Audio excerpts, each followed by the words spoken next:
இலங்கை ஒலிபரப்பு கூட்டுத்தாபனம் முஸ்லிம் சேவை. நேரம் 8:55. முஸ்லிம் நிகழ்ச்சிகளில் அடுத்ததாக வரலாற்றில் ஒரு இடம் குறிப்பும் செலவாத்தும். முதலில் வரலாற்றில் ஓர் ஏடு. நபித்தோழர் அனஸ் ரலியல்லாஹு அன்ஹு அறிவிக்கிறார்கள், ஒரு சமயம் நானும் நபி ஸல்லல்லாஹு அலைஹி வஸல்லம் அவர்களும் பயணம் செய்து கொண்டிருக்கின்ற போது ஒரு குருட்டு பறவையை பார்த்தோம். அது சத்தமிட்ட குரலை கேட்க இனிமையாக இருந்தது. என்னை நோக்கி நபி அவர்கள், அனஸே, அந்த பறவை என்ன கூறியது என்பது உமக்கு தெரியுமா என்று கேட்டுவிட்டு, அது அல்லாஹ்விடம், அல்லாஹ்வே, எனது விழிகளை போக்கிவிட்டாய், நான் குருடனாக இருக்கிறேன், எனக்கு உணவு கொடு என்று அது பேசுகிறது என்று சொன்னார்கள்.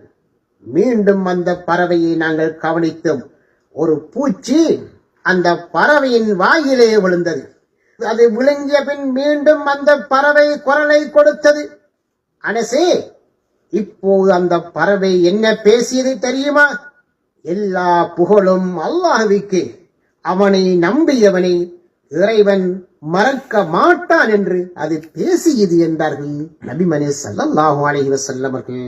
ஆதாரம் நுஸ்ஹத்துன் நாதிரீன்.